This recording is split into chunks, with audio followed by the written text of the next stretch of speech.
पप्पू के हाथ में जब से मोबाइल आया था वो बहुत ही आलसी और कामचोर हुआ था और इसी कारण उसकी माँ निर्मला चिंतित थी।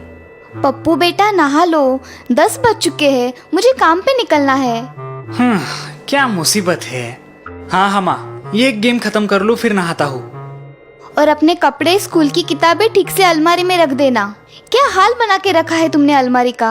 अरे कुछ नहीं होता माँ, चीज बिखरी हो तो उल्टा जल्दी हाथ में लग जाती है। पप्पू की आदतें बिगड़ रही है, इससे पहले कि देर हो जाए मुझे कुछ करना होगा। हर साल गर्मियों की छुट्टियों में पप्पू उसके मामा मनोज के गांव जाता है। इस साल उसकी माँ निर्मला उसे गांव छोड़ने जाती है। अब मनोज भैया ही इसे सुधार सकते हैं। पप्पू अपने मामा मनोज के गांव पहुंच जाता है।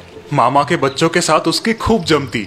लगभग एक ही उम्र के होने की वजह से सारे बच्चे हर साल छुट्टियों का दिल खोल के आनंद उठाते। लेकिन इस बार शहर से आए पप्पू में काफी बदलाव आए थे। पप्पू उठो, चलो आज पहाड़ पे चढ़ाई करनी है। कल भी तुम नदी पर तैरने नहीं आए। हाँ पप्पू, तुमने बहुत ज्यादा मिस किया। अब उठो भी, देर हो रही है।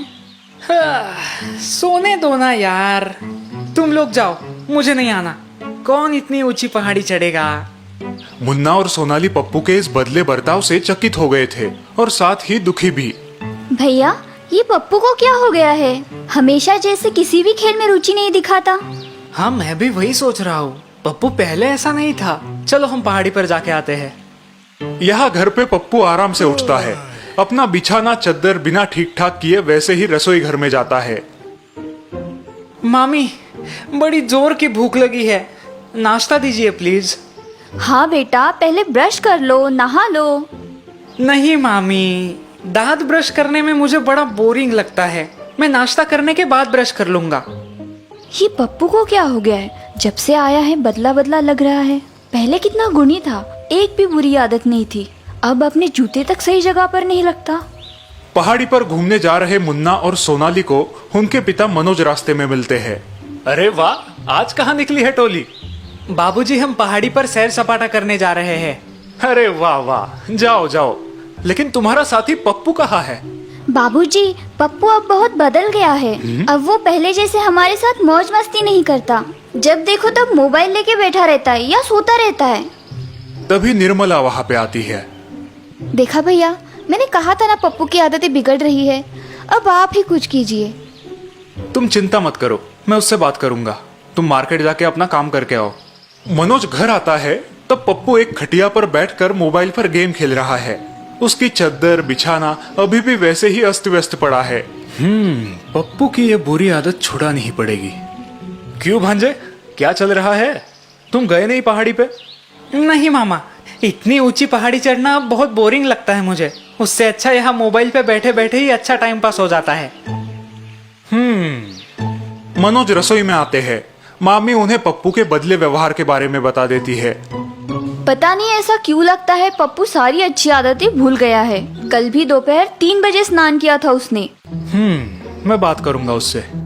दूसरे दिन मनोज सारे बच्चों को लेकर नदी किनारे घूमने आते हैं। रास्ते में काफी पेड़ पौधे और हरी घास है। पप्पू, एक पेड़ का गिरा हुआ पत्ता ले आना तो। थोड़ी देर चलने के बाद मनोज पप्पू को पेड़ की एक छोटी टहनी तोड़ने को कहता है। पप्पू आसानी से वो काम कर देता है।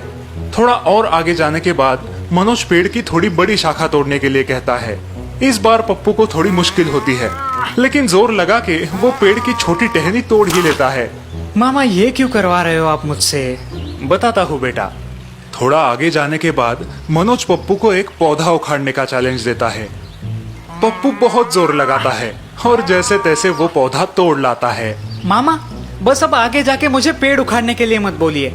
इस पौधे ने मेरी पूरी ताकत ले ली है। मामा हंसने लगते हैं। सारे बच्चे आश्चर्य से एक दूसरे की ओर देखते हैं। मामा सबको लेके एक बड़े से वृक्ष की छांव में बैठ जाते हैं। पप्पू, मैंने तुम्हें जो काम करने के लिए कहे हैं, क्या उनका मतलब तुम समझ गए? नहीं मामा, टहनी तोड़ना तो आसान था, लेकिन वो पौधा उखाड़ते उखाड़ते मेरी हालत खराब हो गई। एकदम सही कहा तुमने। यही बात हमारे आदतों को भी लागू होती है। क्या मतलब बाबूजी? हम समझे नहीं। इसका मतलब बुरी आदतें अगर हम जल्दी से छोड़ दे तो वो आसानी से छूट जाती है। जैसे तुमने छोटे पत्ते टहनी तोड़ लाई। लेकिन जैसे ही हमारी बुरी आदतें पक्की या पुरानी हो जाती है, उनसे छुटकारा पाना बहुत कठिन होता है, एकदम उस बड़े पेड़ की तरह जिसकी जड़ें जमीन में पक्की जम गई है। समझे? पप्पू को उसकी गलतियों का एहसास हो जाता है। वो मनोज मामा को अपने आप को बदलने का वचन देता है और दूसरे ही दिन से पप्पू में आया अच्छा बदलाव घर में सभी नोटिस करते हैं और संतुष्ट होते हैं।